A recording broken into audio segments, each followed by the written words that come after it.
भारती जी, आवाज मिल रही है आपको मेरी? जी मैं सुन पा रहा हूँ आपकी बात। ठीक है, कंचन द्विवेदी जी भी हमारे साथ जुड़ गए हैं भारतीय जनता पार्टी से। यश भारती जी, पहले मैं आपसे जवाब ले लेती हूँ, उसके बाद कंचन जी आपके पास भी आऊंगी। बहुत बहुत स्वागत कंचन जी आपका। यश भारती जी, मुझे ये बताइए, ऐसा कुछ प्रयास आप लोगों की तरफ से नहीं किया गया? आपके नेता जगह जगह अलग अलग जगहों पर प्रचार कर रहे थे पार्टी का, लेकिन ऐसा कुछ मंदिर जाना या भंडारा करना, भंडारे में जाना, लंगर में जाना, ऐसा कुछ नहीं हुआ? क्यों? आप लोग दलित हितैषी नहीं है? आपको रविदास जयंती नहीं मनानी? देखिए, दलित हितैषी होना ना होना आज का विषय नहीं होना चाहिए। अगर हम रविदास जी को मानते हैं, उनके विचारों का अनुसरण करना चाहते हैं तो, उनके दिखाए रास्ते पे चलना चाहते हैं तो, मानवता, मानवीय पहलू उनके पहले थे। मंदिर जाना, खिचड़ी खाना, लंगर खाना, ये रविदास जी का काम नहीं था। जो उन्होंने हमें ये संदेश नहीं दिया, मानवता को उन्होंने पहले ध्यान में रखा हुआ और मानवता को ही उन्होंने हमें रास्ता सिखाया है। लेकिन ये जो ढोंगबाजी चल रही है, उससे सभी को दूर रहना चाहिए, कोई भी राजनीतिक पार्टी को।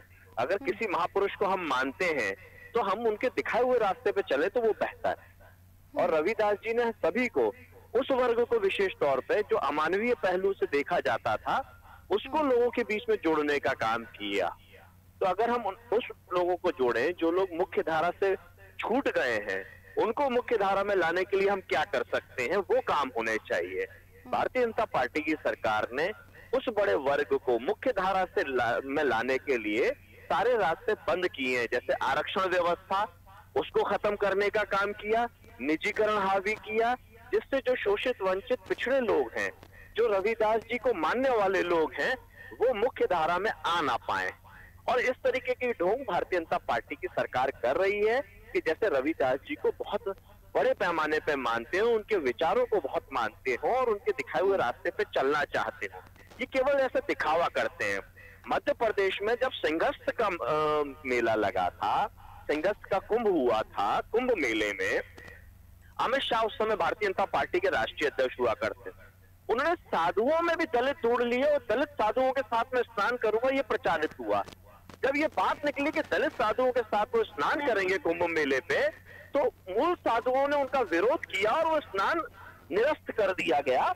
उन साधुओं के साथ स्नान करने से अमित शाह जी ने मना कर दिया। तो ये बहुत दोहरे तरीके और ढोंग के तरीके, मुझे लगता है ये बड़ा अमानवीय है। और रविदास जी को अगर हम मानते हैं तो ये अमानवीय पहलुओं को हमें छोड़ना पड़ेगा, मानवीय पहलुओं को हमें अपनाना पड़ेगा। ठीक है, लेकिन बीजेपी कुछ और भी कहती है ना सर। बीजेपी कहती है आपके शासनकाल में आपने दलितों की जो छात्रवृत्ति थी वो रोक दी, दलित छात्रों की। अब बीजेपी कहती है कि आप लोगों ने पुनरावृत्ति में आरक्षण रोक दिया जो दलितों के लिए इम्पोर्टेंट था। तो ये सारे आरोप भी आपके ऊपर लगते हैं। भारतीय जनता पार्टी तो वो चीजें कहती है जिसको कुछ कहा ही नहीं जा सकता। हमारे राष्ट्रीय अध्यक्ष श्री अखिलेश यादव जी कहते हैं भारतीय जनता पार्टी का जितना बड़ा नेता है उतना बड़ा झूठ बोलता है और जितना छोटा नेता होता था छोटा झूठ बोलता है। उत्तर प्रदेश के मुख्यमंत्री ने अभी एक ट्वीट किया है बुंदेलखंड के विकास के लिए बांध बनाने का, जबकि वो फोटो उत्तर प्रदेश की है ही नहीं, वो पश्चिम बंगाल के एक बांध की है। तो इस तरीके से झूठे और अलग अलग राज्यों के पुल दिखा देना, पश्चिम बंगाल का पुल, कंचन जी, तो केवल झूठ ये सब बताने की दिखाने की जरूरत क्यों पड़ रही है रविदास जी की जयंती पर? ये बताने की जरूरत क्यों पड़ रही है कि आप मंजीरा बजाइए तो ये आप सबसे बड़े रविदास जी के भक्त हो जाएंगे, या आप लंगर कीजिए तो ये आप सबसे बड़े भक्त हो जाएंगे? ये कर दिखाने की जरूरत है। ये यश भारती जी कह रहे थे कि उनके विचारों को, उनकी जो कोशिशें थी कि किस तरह से समाज को बदला जाए, उन तमाम चीजों को कर आप किसी ऐसे व्यक्ति को अपना आदर्श बना सकते हैं या आप उनके अनुयायी बन सकते हैं। ये दिखावा करने की जरूरत नहीं है कंचन जी। हाँ जी पारुल जी, मैं ठीक है समझ गई, उनकी भी बात समझ गई और सभी की बात समझ गई। तो फिर ठीक है, मैं एक बात कह देती हूँ। तो फिर जनता को भी देखने की और उनके घर जाने की और वोट मांगने की क्या जरूरत है भाई? अखिलेश जी तो भाई श्रद्धा के साथ में वोट मांग सकते हैं, केवल मन से तो जनता मन से वोट दे देगी।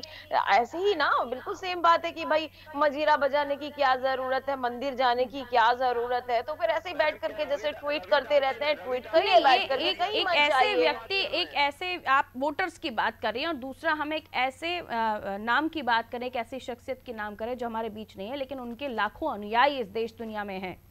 तो आप उनसे और वोटर्स को कैसे कंपेयर कर सकते हैं, ये समझना चाह रही हूं मैं। देखिए, यहाँ पर जो भारतीय जनता पार्टी है पारुल जी, ये हमेशा धर्म के साथ में रही है, राष्ट्र के साथ में रही है। यह हमारी धर्मवादी पार्टी है। ना तो यहाँ पर किसी प्रकार का कोई भेदभाव है, हाँ, लेकिन हम राष्ट्र के साथ नहीं चलने वाले प्लीज, हैं, मैं धर्म बीच के में साथ आप लोगों को चलने वाले नहीं अलाउ लोग हैं। करूंगी कि एक दूसरे को डिस्टर्ब करें। पूछिए संत रविदास जी को कितना चलने जानती वाले है लोग हैं, इनसे कहिए एक कि ये इस सेकंड टाइप यश से भारती डिबेट जी, नहीं प्लीज, होती। दिस इज नॉट गुड है ना। हम एक एक बारी बारी बात नहीं, करें आप ताकि वो किसी क्या का धर्म समय की क्रॉस बात- नहीं हो, प्लीज। आपने रविदास जी को पढ़ा ही नहीं है, इसीलिए आप ये धर्म की बातें कर रही हैं। ठीक है, अभी रुक जाइए यश भारती। आप सारे मुझे धर्मों नहीं को आपकी जानते, बारी पर आप मैं बात कहाँ करिएगा, से आती यश हूँ? भारती अगर आप जी, जानते प्लीज। तो इस टाइप की बात नहीं करते कि मैं धर्म की बात कैसे कर सकती हूँ। आप ठीक है, मुझे अभी ना रुक जाइए। सिखाएं। दूसरी बात पारुल जी, नहीं, मैं आपको रविदास जी की बताऊं बात कि कर रहा हूं हमारी मैं। जो रविदास पार्टी जी ने है क्या ना, संदेश दिया, हम आप लोग बताइए ना। कोई वोट क्या है, ऐसे ऐसे नहीं होता ना। हमारे यहाँ पर जो परंपरा है वो एक संत परंपरा है। हमारे यहाँ पर कोई पार्टी, कोई पारिवारिक सदस्य या फिर कोई राजा राजकुमार नहीं है। हम लोग वो लोग हैं जो संत पद्धति से आते हैं, जो संतों का सम्मान अरे आप अपने टर्न पर बात कीजिएगा यश भारती जी, अपने टर्न पर बात कीजिएगा। अभी रुकिए, आपका विषय रविदास जी है, मैं रविदास जी पे बात कर रहा हूँ। रविदास जी पर ही बात होगी ना। अभी आप 10 बातें गिनाएंगे तो उस पर उसको भी सुनना ही पड़ेगा ना। आप लोग पहले 10 बातें गिनाते हैं फिर पॉइंट पर आते हैं, तो रुक जाइए। रविदास जी की बात कर रहा हूँ। रविदास जी के बारे में ही बात होगी, जरा रुक जाइए, जरा रुक जाइए, जरा रुक जाइए। यश भारती जी, कैसे मिलता है? यश भारती जी का ऑडियो डाउन कर दीजिए।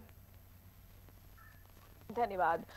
मैं एकदम रविदास जी की बात कर रही हूँ। शायद इनको मालूम नहीं, रविदास जी एक संत थे, तो मैं संत की ही बात कर रही हूँ। इनको ये बात समझ नहीं आएगी। और हमारे यहाँ पर जो पार्टी है और हमारे यहाँ पर जो आला कमान है वो भी संत पद्धति से आते हैं। इसलिए हम लोग जात पात और संत की अगर जाति की बात करें तो पहला पॉइंट तो यही है कि उनकी कोई जात नहीं होती, तो ये बात ही खत्म हो जाती है। और हम लोग जो है, सवाल वही है मैडम कि रविदास जी की जयंती पर ये दिखाने की कोशिश क्यों की जा रही है? चुनाव है इसलिए बताना पड़ रहा है, और लाखों अनुयायी है, लाखों वोटर्स मिल जाएंगे, आपको इसलिए करना पड़ रहा है। पारुल जी, ये दिखावा कौन पार्टियां करती हैं और कौन सच में ही धर्मवान और राष्ट्रवान पार्टी है, ये सब जानने वाले लोग हैं। हम लोग कभी टाइम टू टाइम नहीं, हम लोग हमेशा मंदिर जाने वाले, उनकी जो सोच थी उसे धरातल पर उतार रहे हैं कि आप लोग वाले लोग हैं।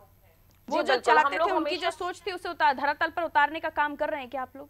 जी हाँ, हर संत चाहता है कि हमारा राष्ट्र सलामत रहे, हर संत चाहता है हमारा धर्म सलामत रहे। और आप ये जानती है कि भारतीय जनता पार्टी हमेशा चाहती है कि हमारा धर्म, हमारा राष्ट्र, हमारे यहाँ जो भी प्रकार की जो व्यवस्थाएं हैं वो सब सहूलियत से हमारी जनता सलामत रहे। ये हमेशा भारतीय जनता पार्टी जानती और चाहती है। कभी भी इस प्रकार से जो दिखावे की नीति है वो नहीं करती, धर्म के नाम पर तो बिल्कुल भी नहीं। फिर मुझे लगता है कि अब यश भारती जी को पूछना चाहिए, जो वो कह रहे थे कि रविदास जी को पढ़ा है क्या नहीं आपने। यश जी, वही है ना, सट सुधरे यश भारती जी की ऑडियो दीजिए। पारस परस कुधात सुहाई। ये लोग वोटों के टाइम पर, क्योंकि जब हम लोगों को देख लिया ना मंदिर जाते। हाँ बोलिए यश भारती जी, जल्दी से। पारुल जी, संत रविदास जी संत क्यों हुए? उनकी ना जाति कोई थी ना उनकी कोई धर्म था। अंतिम समय तक लोग ये नहीं समझते कि वो हिंदू थे कि मुसलमान थे, उनकी जाति क्या थी। लेकिन ये लोग जो मुझे अभी ज्ञान दे रही थी कि इनके यहाँ पे संत हैं, वो संत जो योगी आदित्यनाथ जी हैं, जो कहते हैं मैं क्षत्रिय हूँ, खुद की जाति बताते हैं, हनुमान जी को दलित बताते हैं, हनुमान जी की जाति बताते हैं। ये हमको बताएंगे धर्म क्या होता है? कुछ भी उलझुल बातें करना। ये संत रविदास जी को जानती ही नहीं है। मैं कह रहा हूँ मानवीय पहलू जोड़ा तो ये उसको धर्म से जोड़ाएंगे। हम धर्म की सुरक्षा करते हैं, हम धर्म की बात करते हैं। किसी और का बयान या अपना बयान योगी जी के मुख पर नहीं डाल सकते, वो कभी नहीं कहते, क्योंकि वो संत हैं और उनका नाम भी जो एक संकल्प पत्र होता है। उन्होंने ये नहीं कहा मैं क्षत्रिय धर्म से आता हूँ, उन्होंने नहीं कहा कि हनुमान जी की जाति जो है ये जाति की राजनीति। सर आप राजनेताओं का बड़ा फेवरेट टॉपिक है, तो इसे तो जाना ही दीजिए। देखिए छुआछूत और ये जातिगत आप लोग जो बातें करते हैं ना, उन्हीं को ही दूर करना चाहते थे रविदास जी। शान साहब कहिए। मैंने बात वहीं से करी पारुल जी, मैंने बात वहीं से की। मानवता मेरी बातों में कहीं राजनीति नहीं थी, मानवता पहलू को मैंने बात की थी। और सभी पार्टियों को अपनाना चाहिए, ये भी मैंने कहा था। उसमें सभी पार्टियों में मेरी पार्टी भी आती है, लेकिन राजनीति करने शान साहब बोलिए, समय अब इजाजत नहीं दे रहा, प्लीज अब रुकिएगा, समय इजाजत नहीं दे रहा, मेरे बाकी मेहमान रुके हुए हैं। रविदास को हाँ ठीक है मैडम, ठीक। मेरी बहन भाजपा की प्रवक्ता ने अभी कहा कि संत की कोई जाति नहीं होती है, तो मैं उनको याद कराना चाहता हूं कि या तो वो योगी जी को संत नहीं मानती हैं। अभी एक ताजा साक्षात्कार में योगी जी ने अपने आप को क्षत्रिय कहा। दूसरी बात, कि संत रविदास जी के जो भी वंशज हैं, संत रविदास जी बनारस में जन्म लिया था उन्होंने, वो एक चर्मकार समुदाय से थे और उन्होंने सामाजिक जो जातीय भेदभाव थे और जो अस्पृश्यता थी उसके खिलाफ एक समाज। पारुल जी मेरे पास आइएगा जरूर आप। मैं आ रही हूँ जल्दी से कंप्लीट बोल लेने दीजिए बहन जी, मैंने आपको पूरा सुना था, आप बोल लेने दीजिए। बोलिए और मुझे लगता है यश भारती जी ने सही कहा था कि इन्होंने पढ़ा नहीं है संत रविदास जी को। ये जो आरएसएस की विचारधारा, ये दलित विरोधी विचारधारा, ये मनुस्मृति को मानने वाले लोग हैं, तो उन्होंने हमेशा समाज सुधारक के रूप में कहा। मुझे लगता है मुझे पर्सनल आना पड़ेगा। पार्टी के डिस्कनेक्ट